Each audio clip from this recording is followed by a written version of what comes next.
ചന്ദനത്തിൽ കടഞ്ഞെടുത്തൊരു സുന്ദരി. ഓ, നിങ്ങൾ എവിടെ പാട്ടും പാടിക്കൊണ്ടിരുന്നു? ഞാൻ കിടന്ന് കഷ്ടപ്പെടണതൊന്നും കാണണ്ട. അതിനിപ്പോ എന്തൊരു പറ്റി?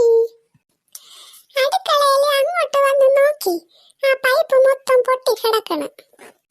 അതിനിപ്പോ ഞാൻ എന്തിരി ചെയ്യാൻ? പൊട്ടിയത് പൊട്ടി. തങ്കം ചേട്ട, ഒരു കാര്യം ചെയ്, ആ പൈപ്പ് മേനെ ഇങ്ങോട്ട് വിളിച്ചോണ്ട് വാ.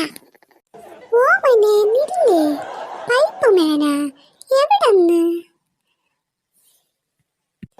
പൈപ്പ് മേൻ, ഓ പോയി നോക്കാം, ആരേലും കിട്ടും.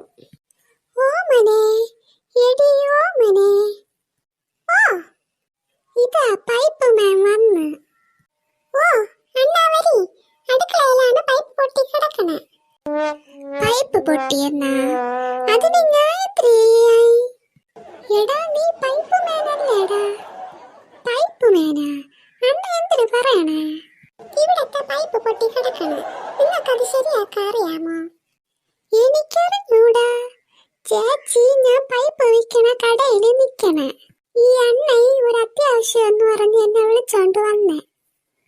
എന്നാ നിങ്ങൾ എന്തിനു കാണിക്കണത്?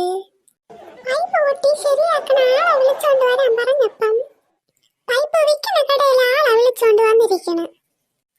ഓമനെ, നീ അല്ലേ പറഞ്ഞ പൈപ്പ് മേനെ വിളിച്ചോണ്ട് വരാൻ? ഇവൻ പൈപ്പ് മേൻ തന്നെ.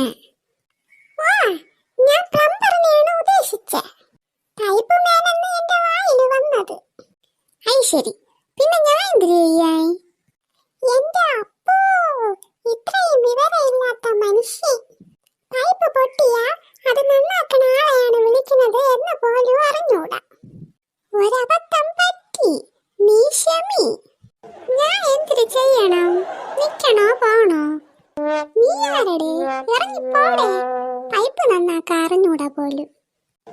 വേണ്ട, എന്റെ സമയം കളഞ്ഞ് എന്നെ വിളിച്ചോണ്ട് വന്നിട്ട് ഒരുമാതിരി പറഞ്ഞാണ്ട്.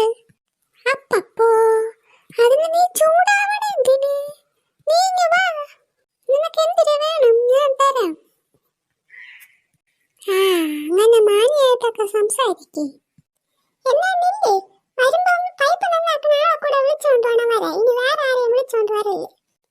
ഓ ശരി, നീ അവിടെ പോയി, ഞാൻ വിളിച്ചോണ്ട് വരാം.